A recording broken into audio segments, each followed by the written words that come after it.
آئیے آج دیکھتے ہیں کہ قرآن مجید میں کن کن جانوروں کا ذکر آیا ہے۔ قرآن مجید میں ذکر ہونے والے جانور اللہ تعالیٰ کی قدرت کی نشانیاں اور عبرت کے سبق ہیں۔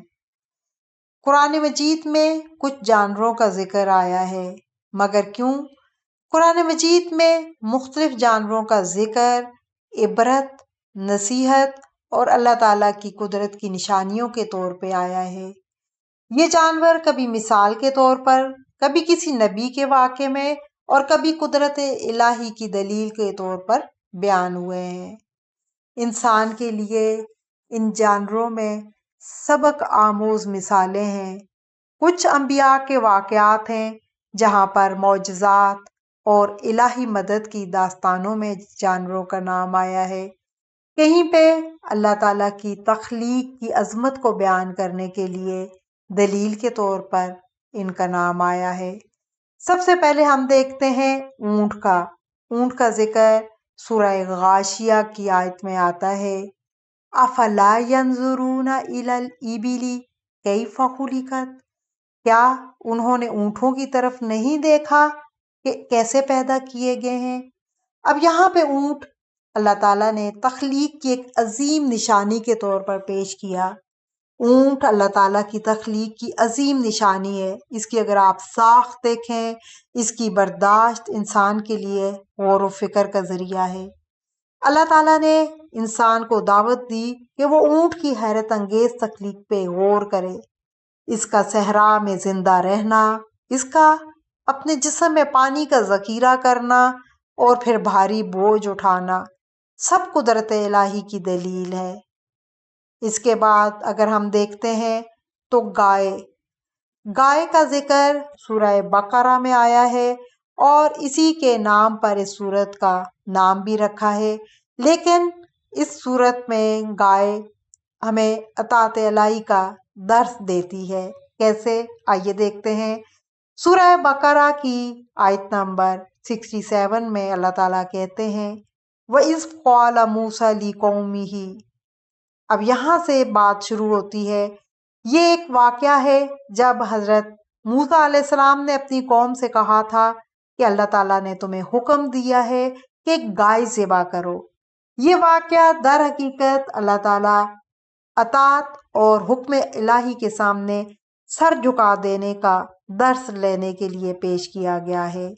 لیکن چونکہ یہ قوم جو تھی، قوم بنی اسرائیل، ان کی عادت تھی کہ یہ ہمیشہ احکام الہی میں ٹال مٹول سے کام لیتے تھے۔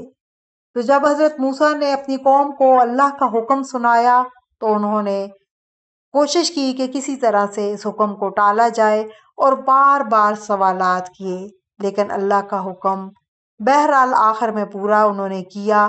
اور پھر اسی لیے اللہ تعالیٰ نے اس صورت میں ایک جگہ بقرہ کا نام آیا ہے اور اسی سے ہی گائے کے واقعے سے اس صورت کا نام ماخوذ ہے۔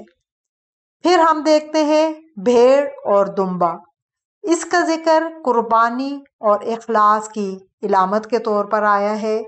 سورہ صافات میں اللہ تعالیٰ کہتے ہیں، وَفَدَيْنَاهُ بِذِبْحٍ عَظِيمٍ۔ یہ قربانی اخلاص اور اللہ کی راہ میں فرما برداری کی علامت ہے۔ حضرت ابراہیم علیہ السلام نے جب اللہ کے حکم پر اپنے بیٹے حضرت اسماعیل کو قربان کرنے کی تیاری کی تو اللہ تعالیٰ نے ایک دمبا بھیج کر ان کی قربانی قبول فرمائی، اور یہ واقعہ آج بھی عید الاضحیٰ کی صورت میں زندہ ہے اور لاکھوں مسلمان ہر سال اس واقعے کی یاد کو تازہ کرتے ہیں۔ اس کے بعد ہم دیکھتے ہیں گھوڑا۔ گھوڑا قرآن میں طاقت اور وفاداری کی علامت کے طور پہ آیا ہے۔ سورہ عادیات میں آتا ہے آیت نمبر 1 میں، وَالْعَادِيَاتِ ضَبْحًا۔ اب یہاں پہ اللہ تعالیٰ نے تیز بھاگنے والے گھوڑوں کی قسم کھا کر کچھ باتیں کہیں، اور گھوڑا طاقت اور وفاداری کی مثال کے طور پہ اللہ تعالیٰ نے ذکر کیا۔ اللہ تعالیٰ نے تیز دوڑنے والے گھوڑوں کی قسم کھائی جو اپنے مالک کی وفاداری میں جنگ کے اندر ہانپتے ہوئے دوڑ کے گھس جاتے ہیں اور اتنا اپنے مالک کی وفاداری میں تیز بھاگتے ہیں کہ بھاگنے کی وجہ سے پتھروں سے چنگاریاں نکالتے ہیں۔ تو اللہ تعالیٰ نے بتایا کہ گھوڑا جو ایک جانور ہے اپنے مالک سے وفاداری میں جنگ میں اپنی جان کی پرواہ کیے بغیر گھس جاتا ہے، لیکن ایک یہ انسان ہے کہ اپنے مالک جس نے اسے پیدا کیا، جس نے اسے ہر نعمت دی، اس کے حکم کی تعمیل نہیں کرتا۔ اور انسان کی ناشکری پہ اللہ تعالیٰ نے توجہ دلائی ہے سورہ عادیات میں کہ ان جانور سے سیکھو کہ جو اپنے مالک کے لیے اتنا وفادار کہ جان بھی قربان کر دیتا ہے۔ پھر اللہ تعالیٰ نے گدھے کا ذکر کیا ہے قرآن میں، اور سورہ لقمان میں آتا ہے، اللہ تعالیٰ کہتے ہیں اِنَّا أَنْكَرَ الْأَصْوَاتِ لَصَوْتُ الْحَمِيرِ، بے شک بری آوازوں میں سب سے زیادہ بری آواز گدھے کی ہے۔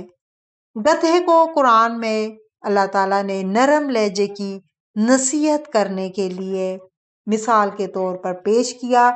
یہ مثال نرم لہجہ اختیار کرنے کی نصیحت کرتی ہے، اور حضرت لقمان نے اپنے بیٹے کو وصیت کرتے ہوئے فرمایا تھا کہ آواز نیچی رکھو۔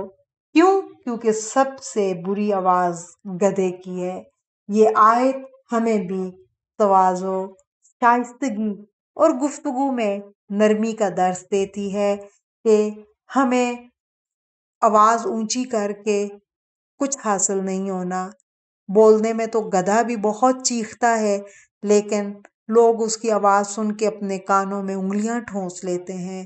تو اگر کسی تک اپنی بات پہنچانی ہے تو گدھوں کی طرح چیخ کر نہیں، بلکہ نرمی سے اپنی بات دوسروں کے دلوں میں اتارو۔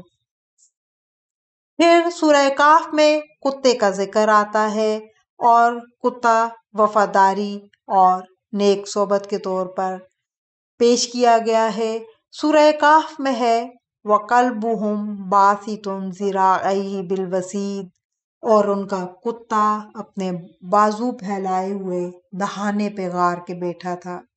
یہ وفاداری اور نیک صحبت کی برکت کو ظاہر کرتا ہے کہ اصحاب کہف جنہوں نے اپنا ایمان بچانے کے لیے بادشاہ وقت سے فرار ہو کر غار میں پناہ لی اور اپنے ساتھ کتے کو بھی لے آئے، اور کتا ان کا حفاظت کے طور پر باہر بازو پھیلائے بیٹھا رہا، تو سینکڑوں سال تک ان نیک نوجوانوں کے ساتھ رہا۔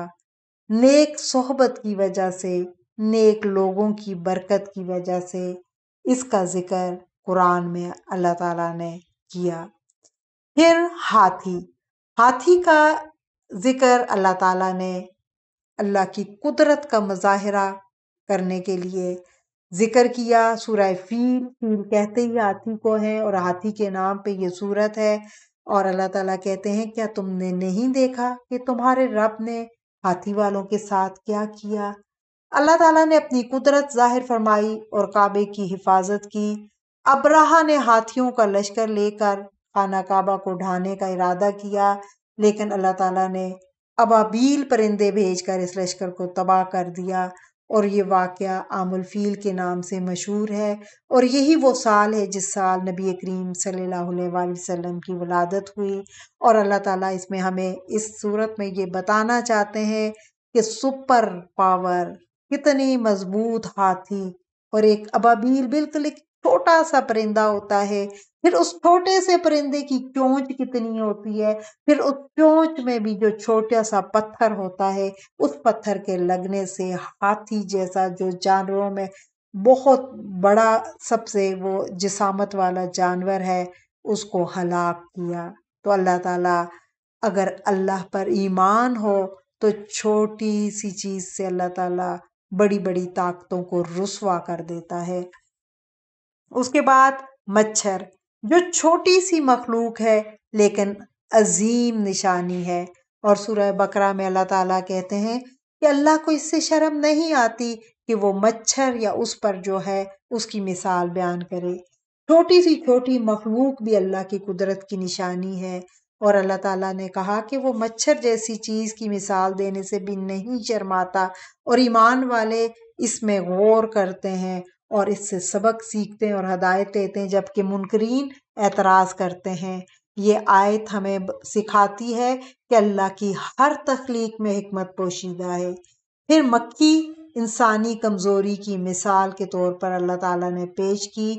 اللہ تعالیٰ کہتے ہیں کہ اگر یہ مکھی ان سے کوئی چیز تھوڑی سی چرا کے بھاگ جائے یا کھینچ کے بھاگ جائے تو یہ اس سے واپس نہیں لا سکتے، اور یہ مثال انسان کی کمزوری کی ظاہر کرتی ہے کہ مکھی جیسی حقیر چیز ان کے کھانے سے، یعنی مکھی کتنی ہے، اس کا منہ کتنا ہے، اور وہ کھانے سے چوس کے آپ کی کوئی چیز لے جاتی ہے، تو انسان اتنا بے بس ہے کہ وہ اس مکھی جیسی چیز سے کچھ واپس نہیں لے سکتا۔ یہ آیت اصل میں بتوں کی بے بسی اور اللہ کے سوا ہر معبود کی کمزوری کو واضح کرتی ہے۔ مانگنے والا بھی کمزور اور جس سے مانگا جائے وہ کتنا کمزور۔ اس کے بعد اللہ تعالیٰ نے شہد کی مکھی کا ذکر کیا ہے شفا کے طور پر۔ سورہ نحل نام ہی جو کہ شہد کی مکھی کے اوپر ہے۔ اللہ تعالیٰ کہتے ہیں وَأَوْحَىٰ رَبُّكَ إِلَى النَّحْلِ، اور تیرے رب نے شہد کی مکھی کی طرف وحی کی یا الہام کیا۔ اللہ نے شہد کی مکھی کو وحی یعنی فطری ہدایت دی کہ وہ پہاڑوں، درختوں اور چھتوں میں گھر بنائے، اور پھر اس کو رس چوس کے ایک ایسی چیز وہ پیدا کرتی ہیں جس میں شفا ہے، جو اللہ کی خاص نعمت ہے، اور اسی مبارک مخلوق سے اس صورت کا نام ماخوذ ہے، اور اس کی جو چیز جو رس پیدا ہوتا ہے اس میں اللہ تعالیٰ نے ہر بیماری کے لیے شفا رکھی ہے۔ اس کے بعد چونٹی کا ذکر قرآن میں آتا ہے سورہ نمل میں، اور سورہ نمل نام ہی نمل چونٹی کو کہتے ہیں، اسی کے اوپر ہے، اور چونٹی کو اللہ تعالیٰ نے نظم و ضبط اور شعور کے طور پر پیش کیا۔ چونٹی کا ذکر اس وقت آتا ہے جب حضرت سلیمان علیہ السلام اپنے لشکر کے ساتھ نکلتے ہیں، اور وہ ان کا لشکر ایک ایسی جگہ سے گزرتا ہے جہاں نیچے چونٹیوں کی پوری قطار جا رہی ہوتی ہے، تو بڑی چونٹی اپنی ساتھیوں سے کہتی ہے کہ تم سب اپنے اپنے گھروں میں بلوں میں گھس جاؤ، کہیں سلیمان علیہ السلام اور ان کا لشکر تمہیں پاؤں کے نیچے نہ رون دیں۔ تو حضرت سلیمان چونکہ جانوروں کی زبان سمجھتے تھے تو وہ اس بات پہ چونٹی کی مسکرائے اور لشکر کو حکم دیا کہ وہ اپنا رخ موڑ لیں، اور چونٹیاں جو کہ انتہائی نظم و ضبط کے ساتھ کام کرتی ہیں، اور ابھی ان کے اوپر تحقیق بھی پوری ثابت کرتی ہے کہ کیسے یہ اپنی خوراک کو ذخیرہ کرتی ہیں اور کیسے یہ پورا ایک نظام چلاتی ہیں۔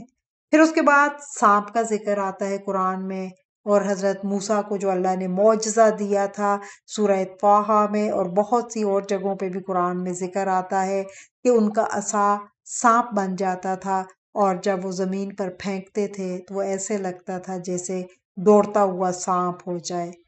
اور اللہ تعالیٰ نے اس میں قدرت الہی کی ایک واضح دلیل کے طور پر پیش کیا ہے۔ پھر مچھلی کو اللہ تعالیٰ نے صبر اور توبہ کے سبق کے طور پر پیش کیا ہے۔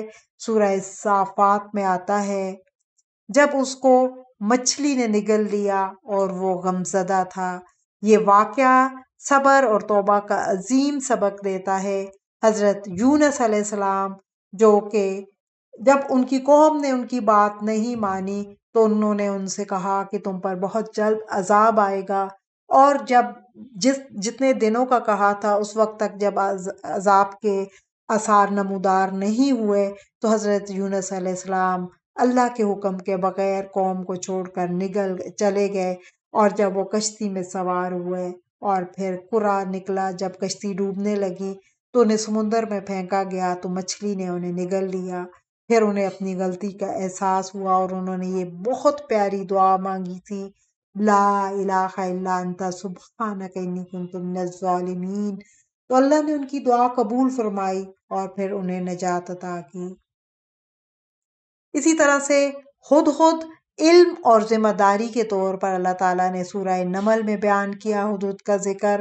جب حضرت سلیمان علیہ السلام، چونکہ ان کی بادشاہت جانوروں اور پرندوں پر بھی تھی، تو انہوں نے دیکھا ان کے دربار میں ہدہد نہیں ہے، تو اس پر انہوں نے کہا کہ آج ہدہد کیوں غائب ہے؟